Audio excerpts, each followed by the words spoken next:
Hi. For this I Spy discussion, I went to a Chinese restaurant by my house. It was a Sunday in the afternoon.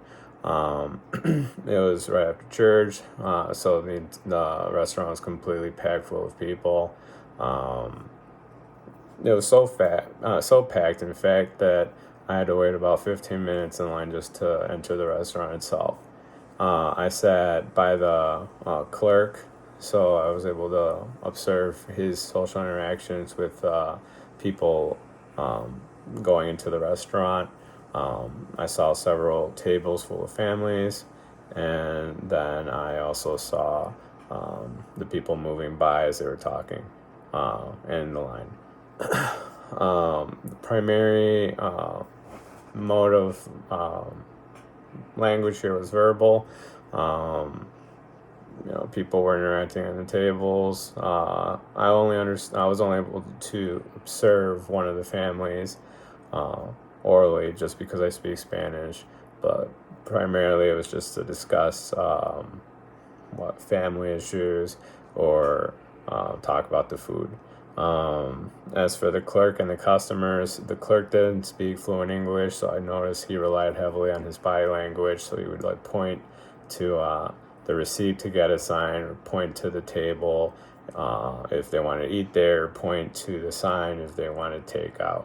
Um, I think someone with autism spectrum disorder or a low incidence disability that affects communication would have a difficult time eating at this restaurant, at least at this particular time.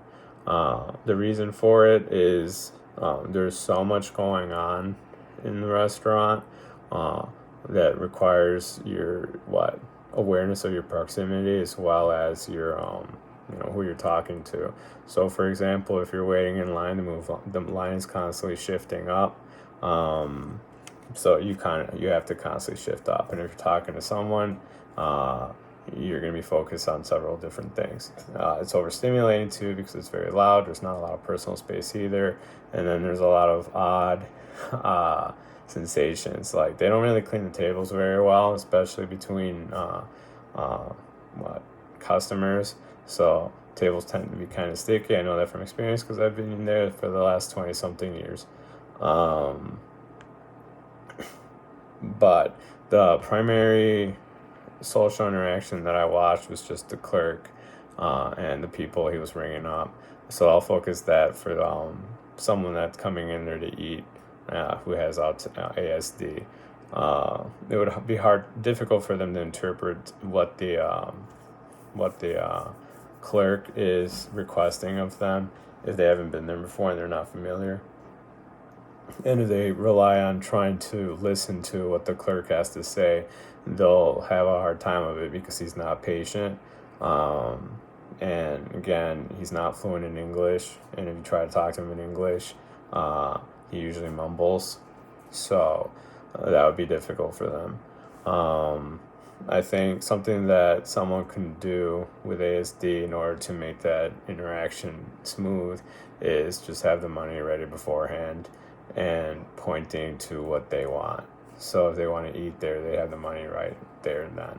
However, if they wanted to take out instead, so just take out food, that makes it more difficult, as they would get the styrofoam container to get their food. Then they would have to talk to the clerk if they had bought any seafood or any soups or ice creams or anything, which would then complicate the price. Another thing too, I think someone can do if they have ASD and they want to eat at the restaurant, is go at a less busier time. So, for example, Wednesdays and Thursdays and at 11 o'clock tend to be a lot quieter than a Sunday at 12 or 1 o'clock. And then in addition to that, someone with ASD, if they were coming to eat there, would have to talk in order to excuse themselves when someone is taking too long to get past them, or they're trying to get past somebody while they're waiting in line for food, or if they need napkins or something of the sort. So yeah, overall, I went to the Chinese restaurant for the I Spy discussion thing. I watched interactions between clerk and the people in line. And yeah, I thought it would be a very difficult time for someone with ASD to traverse, just because of there's so much pressure between each person to move along in the line, and obviously the clerk wants to move the line to move, so they're going to pressure people to finish the transaction as fast as possible. Thank you.